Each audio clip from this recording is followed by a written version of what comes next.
రాష్ట్ర ఉప ముఖ్యమంత్రి పిఠాపురం ఎమ్మెల్యే పవన్ కళ్యాణ్ సూచనల మేరకు సామాజిక బృందం ఆధ్వర్యంలో పిఠాపురం మండలం కందరాడలో ఉపాధి శ్రామికుల 100 రోజుల పని దినాలను సద్వినియోగం చేసుకోవడంపై అవగాహన కార్యక్రమం నిర్వహించారు. ఇందులో 94 రకాల పనుల గురించి, గ్రామ నమూనా గురించి వివరించారు. ఉపాధి శ్రామికుల ప్రతి ఒక్క కుటుంబానికి 100 రోజుల పని దినాలు కల్పించారని, వాటిని సద్వినియోగం చేసుకోవాలని జనసేన నాయకులు పిల్ల శివశంకర్ కోరారు. పండ్ల తోటలకు ఉపాధి హామీ పథకం అనుసంధానం చేశారని, పండ్ల రైతులు సద్వినియోగం చేసుకోవాలని ఎంపీపీ కన్నాబత్తుల కామేశ్వరరావు తెలిపారు. అనంతరం గ్రామంలో పెద్ద ఎత్తున ఉపాధి శ్రామికుల ర్యాలీ నిర్వహించారు.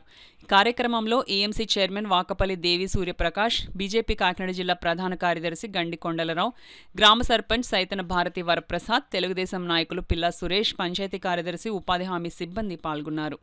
మరి గ్రామంలో ఉన్నటువంటి ఉపాధి హామీ పథకం ఏదైతే ఉందో దాన్ని మరింత విస్తృతంగా గ్రామాల్లో ప్రజల్లోకి తీసుకెళ్లాలనే ఉద్దేశంతో ఈ యొక్క కార్యక్రమాలు చేపట్టడం జరుగుతూ ఉంది.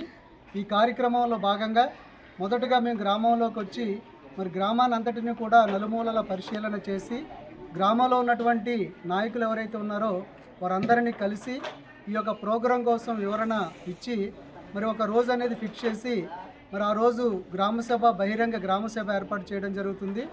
అదేవిధంగా పిఆర్ ఏదైతే ఉందో ఆ పనుల జాబితాను అందరిలో కూడా జనాలకి తెలియజేయడం, మరి జనాల్లోంచి అవగాహన కల్పించడం.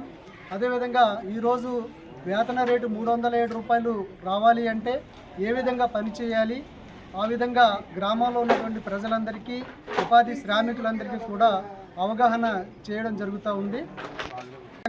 ఈరోజు పిఠాపురం మండలంలోని కందరాడ అనే గ్రామ పంచాయతీలో మరి యొక్క ఐఈసీ యాక్టివిటీస్ అనేది చేయడం జరిగింది. అందులో భాగంగా గ్రామస్తులందరి సమక్షంలో మరి బహిరంగ గ్రామసభ ఏర్పాటు చేయడం జరిగింది. అదేవిధంగా పిఆర్ఏ మ్యాప్ ద్వారా గ్రామంలో ఉన్నటువంటి వనరులను ఏ విధంగా సద్వినియోగం చేసుకోవాలో అందరికీ అవగాహన చేస్తూ